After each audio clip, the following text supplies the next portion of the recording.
almost 20 years kabayan. Anong masasabi mo? Mahirap ba talaga maging OFW? Mahirap, masarap, na challenging.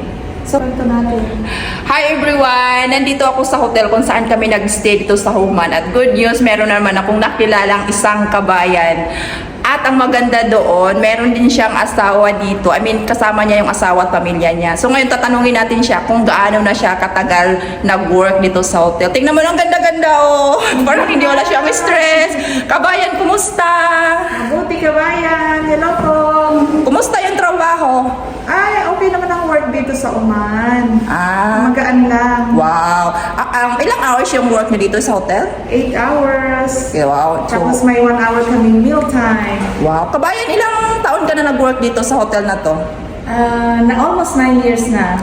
Almost 9 years. So, sa 9 years na yon, I'm sure hindi ka na nakauwi sa Pinas kasi nandito yung pamilya mo. Hindi, last year umuwi lang ako. Not every year. Pero umuwi talaga ako at least once in a while. Pero minsan ko palang nadadala yung family ko sa Pinas. Ah, okay. It's good. At least last year nakabakasyon ka rin pala. So, bago ka dito, nagtrabaho sa hotel dito, I mean, meron kang ibang work dati or first time mong ganito yung trabaho? Hindi. Nag-work ako, first time ko nag-work ng overseas sa Singapore. Okay. 2 years ako doon and then nag-move ako sa Qatar. Hotel din. Sister chain ng Al-Busan Palace. Ah, okay. So, I mean, Ritz-Carlton. how many years ka na nag-work bilang OFW? Almost 20 years. Wow, almost 20 years. So, mahirap means that pag-away ka sa tunay mong pamilya, kumbaga yung nanay mo, tatay mo, malayo ka sa kanila, syempre napakahirap yun, mag-adjust.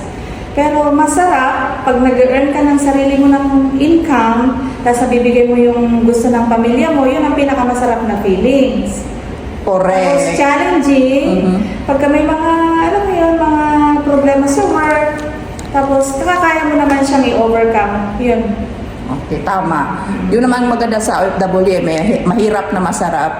Kabayan, marami ako nakausap Pilipino, sabi nila, mga OFW daw, resibo lang daw ang naiipon. So, para sa iyo ba, totoo ba yun na resibo lang talaga ang naiipon ng mga OFW? Totoo yun. Totoo yun, okay. Oo, kaya lang kasi, dahil nakapangasawa ko ng ibang lahi, sila, iba yung nila, yung Mindset ba? mindset nila.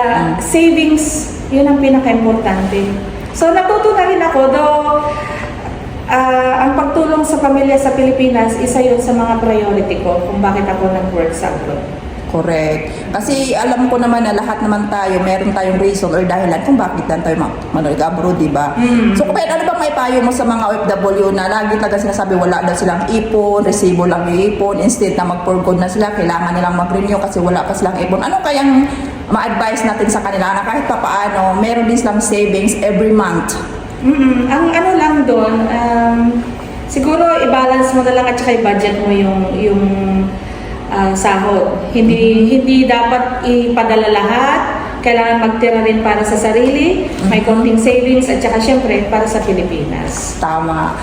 Kabayan, dito na lang, last question ko na lang. Anong ma-advise mo sa mga gustong mag-abroad? Anong gusto mong baunin pag alis ng Pinas? Tibay ng loob! Number Yun ang number one. Ano Kasi pa? sa abroad, may time na ma-homesick ka. Correct. So, kailangan mo ng tibay ng loob. Pero yung may mga pamilya, lalong-lalo na sa mga kabayan natin na babae, na minsan di natin masisisi na siyempre makakahanap sila Correct. ng bago nilang pag-ibig.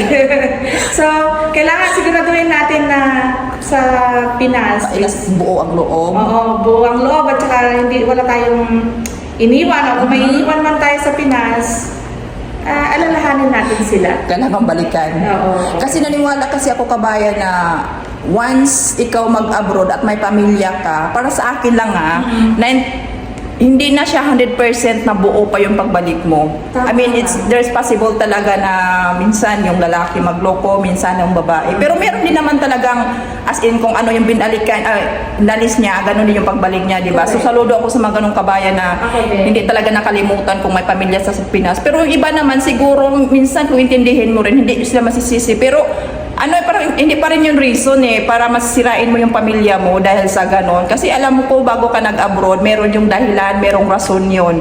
Kung ano man yun, kung panghinaan ka mo ng loob, yun lang din yung isipin kung bakit ka nag-abroad. Kabayan, ano palang name mo? Nakalimutan ko. Ako si G.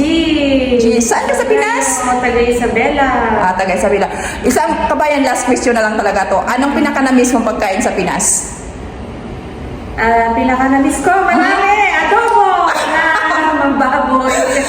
Sa mga kakanin o matatamis, ano yon? Ay, kakaning matatamis. Mga ganun. Let's say, mga tawag doon. Biko, suman, apir. Biko. Apir tayo dyan, yan yung gusto ko. So guys, salamat. Thank you for watching.